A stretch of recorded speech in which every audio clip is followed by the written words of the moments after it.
What happens if you build a life around heading outside every single day, no matter what?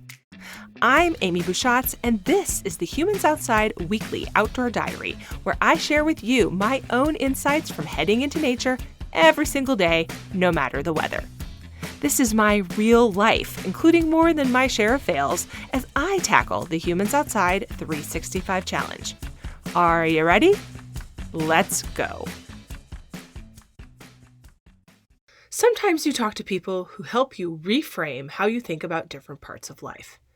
That opportunity to grow and reframe is actually one of my favorite things about hosting this podcast. Because when I get to talk to interesting people about their own outdoor experiences or about their research into how heading outside can impact you, it gives me the chance to change how I see the world. It's a chance to grow or to lean into different experiences. It's a way to add tools to my own toolbox. So when I have something to deal with, whether that's an indoor challenge or an outdoor one, I can dip into that box, lean on the advice of someone I've spoken with for this podcast, and move forward. After well over 100 interviews and almost 300 episodes of this podcast, I've had plenty of chances to find those tools. And one of my favorites is the lesson of letting the outdoors be a container for hard stuff.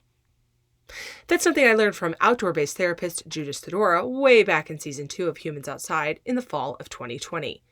Judith uses backpacking and long outdoor experiences to treat youth, and one of the ways they view nature is by thinking about it as a container.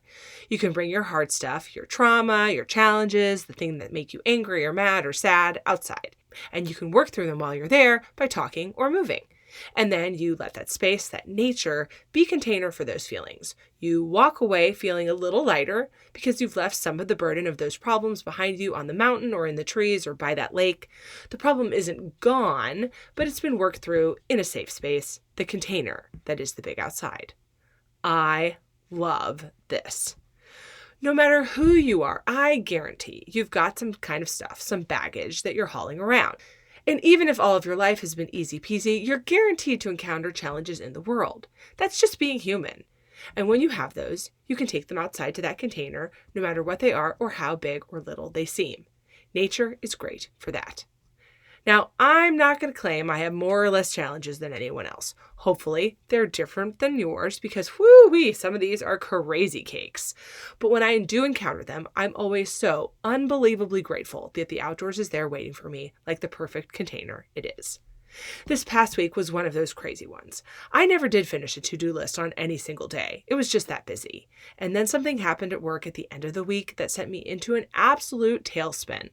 I don't think I've ever felt that stressed at work. And journalism is always stressful. But this was and is truly next level. So what did I do about it? Well, I took it for a hike and run 4,000 feet up a mountain with a friend in 25 degrees, snow, and bright, bright sun. It was a 4.5-hour drive that ended with us sitting in camping chairs in the parking lot, drinking coffee and hot chocolate, and eating snacks. It was challenging, cold, warm, exhausting, and absolutely exactly what I needed. Never have I needed or hike or run as much as I needed that. And why is that true? Because I needed a container. I needed a place to move through what I was dealing with and a place to place some of it. I'm not saying the problem is gone. It's not. But some of the burden of dealing with it is out there, spread across Wolverine Peak and Anchorage, and that's a good thing. If you're dealing with heavy stuff or any stuff that you want to get rid of, taking it outside can help you too. One of the things I've learned by letting heading outside be my container is that there are always lots of ways it works for me, and they don't have to include climbing a mountain and having really sore calf muscles the next day. Here are a few ideas. First, consider leaning into soft focus. Soft focus is when you just kind of stare at something and it lends itself to mind wandering. It's what happens when you find yourself just sort of staring out the window. What are you looking at? Well, nothing really. You're just looking. And what's happening in your brain while you're doing that, experts tell me, is a type of rest that gives you the capacity to think deeply, problem solve, be creative, and so much more. It also gives you a rest that allows you to work through emotionally heavy things and approach them creatively too, or simply just process them. So, how can you find soft focus and mind wandering outside? Let me count the ways. Try sitting on a deck or patio and just watching the world with no technology distractions. Just look around.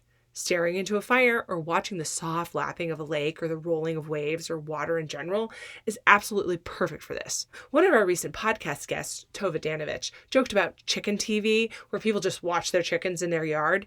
That is soft focus lending itself to mind wandering. All of it is also working as a container.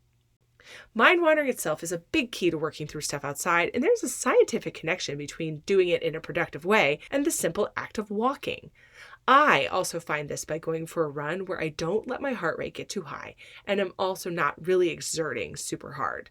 So you could think about that as fast walking. So an easy run or a walk, I'm told, allows for your brain to get to the state where you can think things through. And I find that it helps me locate that container moment where all these problems are spreading themselves out in a way that lets me deal with them. And finally, I think there's something to be said for hard work outside. I don't have science or experts to back this up, but personally, I find that if I can get out there and do something really challenging, nature steps in as my container and I simply feel better, and whatever it is that I have going on is better. Or maybe I'm just too tired to be worried about it anymore. Regardless of the reason, it works. I sincerely hope that you don't have any dramatic, hard to deal with things in life right now. But if you do, and frankly, when you do, because that's just how life goes, I hope you know that nature is waiting as a tool for dealing with it. Take Judith's advice and let it be a container. You can see a photo of me from my hike run on Humans Outside on Facebook and Instagram.